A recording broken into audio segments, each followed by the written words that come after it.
My girlfriend thought it would be hilarious to throw out a joke in front of her entire friend group. If my ex messaged me right this second, I'd drop Mike and walk out the door without looking back. The table exploded in laughter.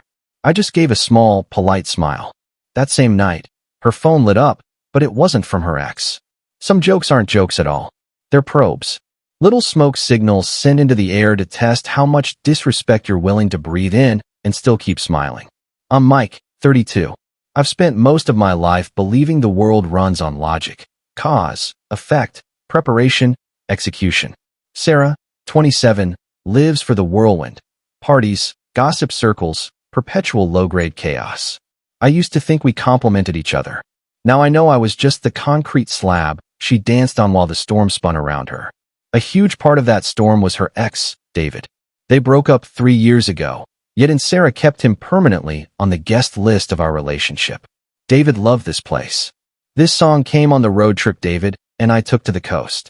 Endless little breadcrumbs leading back to a house I never lived in. I'm not the jealous type, but I'm observant. The pattern was unmistakable.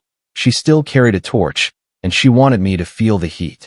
I tried the adult conversation once. Calm, no accusations, just this bothers me. Result? 7 days of waterworks, claims I was controlling, and a parade of phone calls to her friends about how I didn't trust her. Lesson learned. Talking just handed her ammunition to paint me as the bad guy. So I stopped talking and started planning. Over the next few months, I built a quiet exit strategy, just in case. I mounted a tiny 4K security camera in the living room aimed at the hallway and front door. Told her it was for package thieves. Not a lie, just not the whole truth. I bought a cheap burner phone and a prepaid SIM, stashed them in the back of a drawer. Insurance. I prayed I'd never cash the policy. Last Friday night the policy came due. We were at a bar for one of her friend's birthdays. Sarah was 3 cocktails deep, performing for her audience. I sat beside her, quietly sipping a beer, counting the minutes until we could leave. Then Chloe, her ride or die, dropped the match. I ran into David the other day. He asked about you. Sarah's whole face lit up like Christmas. The table spent the next 10 minutes dissecting David's hair, his new job, whether he was seeing anyone. I stayed silent. Then Sarah, riding the high of attention, looked around the table, locked eyes with me for half a second, and announced loud enough for everyone to hear. Real talk.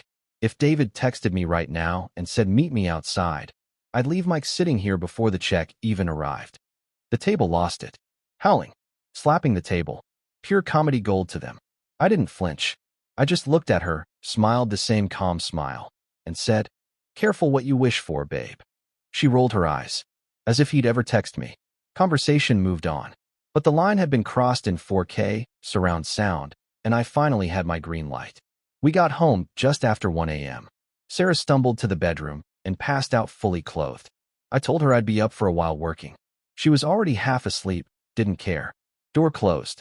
Showtime. I pulled the burner from the drawer, opened a number spoofing app, entered David's real number, saved years ago from an old group chat, and typed a short, believable message. "Hey, it's David. Chloe told me she saw you tonight, and I haven't been able to get you out of my head. I miss you like crazy. You up?" Sent it to Sarah's phone at 1:47 a.m.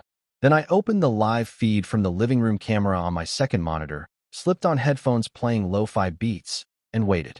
I've always been good at waiting. At 2:18 a.m. the bedroom door cracked open. Sarah tiptoed out in her oversized sleep shirt, phone glowing in her hand, biting her lower lip the way she does when she's excited and trying not to show it. She never even glanced my way. Thought the headphones and monitor meant I was in another universe. The camera caught everything in perfect clarity. She stood near the front door, typing fast, then stared at the screen. A huge, giddy grin spread across her face. She bounced on her toes like a teenager. For minutes later, she disappeared back into the bedroom. 5 minutes after that, she came out again. Jeans, sweater, hair in a messy bun, carrying her big purse and the small overnight duffel she uses for girls' weekends. She slipped on her shoes, took one nervous look toward me, still oblivious at the desk, and quietly let herself out. Click. Door shut. I waited 10 more seconds, pulled off the headphones, saved the footage to an encrypted drive, and got to work. First, double deadbolt the door. Then the digital purge. Logged her out of Netflix, Spotify, HBO, Disney Plus, changed the Wi-Fi password, removed her from the joint credit card after paying the balance to zero. Next, the physical purge. Dee bought 30 moving boxes weeks earlier for spring cleaning. From 2:45 a.m. to just before sunrise, I packed her entire existence. Clothes folded, shoes paired, books stacked, makeup, jewelry. Every framed photo of us turned into a framed photo of no one. By 6 a.m., the apartment was spotless and 27 neatly labeled boxes stood in a silent army by the door. I snapped the burner phone in half, dropped the pieces in an electronics recycling bin on my way to the gym, and started my day one of the rest of my life. The first text from the real David came at 7:32 a.m. Where are you? I'm at the old coffee place. Been here an hour? Screenshot. Saved. At 9:05 a.m. my phone began its meltdown.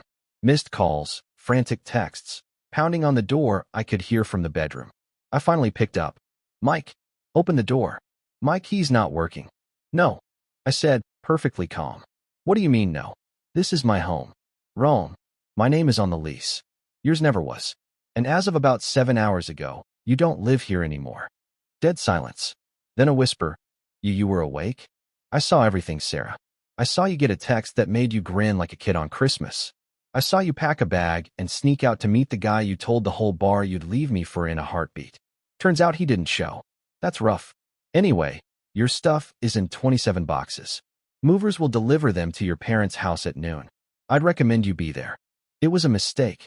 I wasn't thinking. Please, we can fix this. Goodbye, Sarah. Blocked.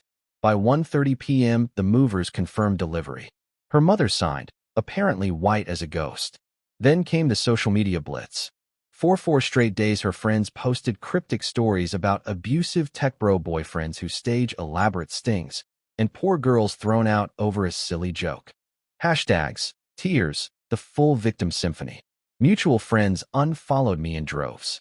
I waited. On Wednesday, Sarah dropped her magnum opus, a 10-slide Instagram essay about living with a paranoid, controlling partner and how she was finally free. Hundreds of hearts, crying emojis, "You're so strong, queen." That was my cue. I built a simple password-protected page on my personal domain. Title: What actually happened last Friday night. One crystal clear video. One screenshot of real David's confused text.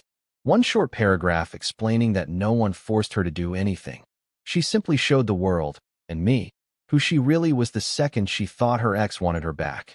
I emailed the link and password to exactly 3 people: Sarah's mom, Sarah's dad, and Chloe. The fallout was biblical. Within hours, the posts vanished.